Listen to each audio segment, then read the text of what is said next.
Wait, come study physics with me. Today, I want to go over how I derive the fundamental wave equation, which is one of the most important partial derivatives of all time. There are many ways to derive this equation, so today I'll be talking about how to derive it for a longitudinal wave on a one-dimensional lattice. First, let's help us visualize this problem by drawing a quick and frankly very rough sketch. Heads up, I am just a student, so my drawing skills are not quite skillful yet.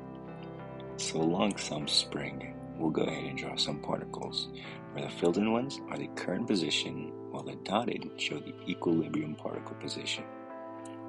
We'll name the current position as x sub n, and since there are particles in front and behind them, we'll just subtract or add one from the nth particle.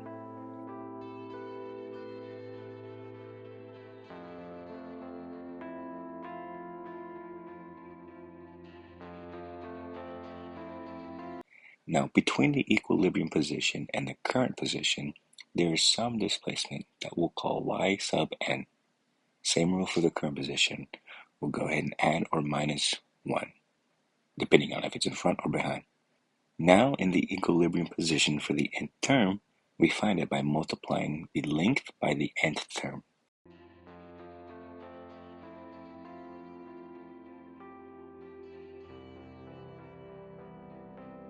Now, we know that the particle will put some force onto the left and the right particles.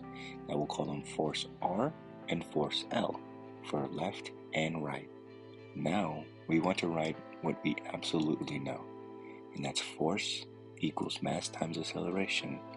And because we're on a spring, we also know force equals negative spring constant times displacement.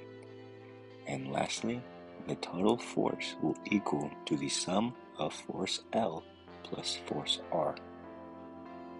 Now we want to break up each force to see its actual magnitude. Force L, since it's pointing to the left, we'll go ahead and place a negative sign to show that the force is opposing the normal direction, which we'll say is right.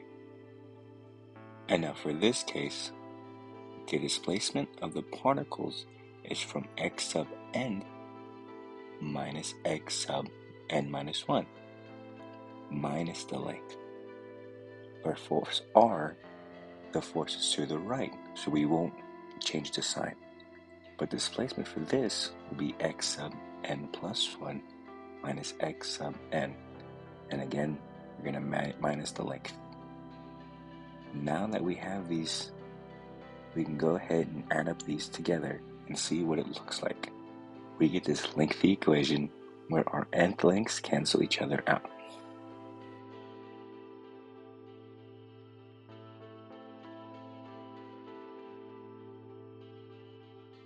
Now, let's go back and let's go ahead and solve for y sub n.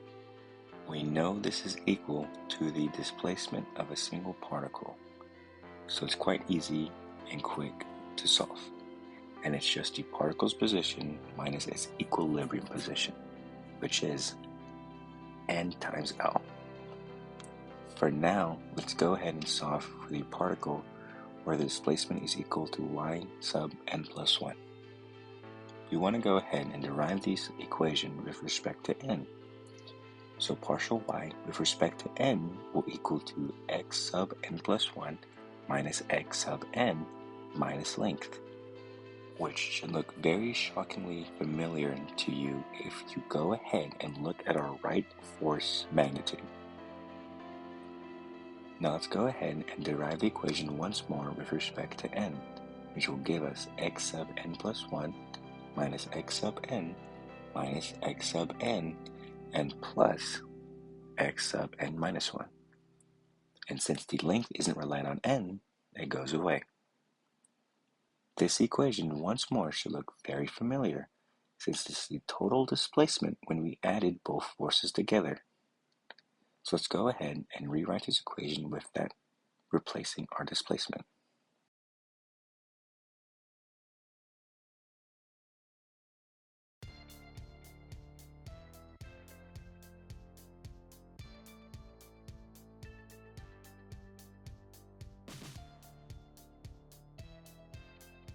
Now quickly, the wave equation only cares for the partial derivative with respect to distance or time, and not n. So the relationship between n and distance is just shy of a distance term, so we can go ahead and use length for it.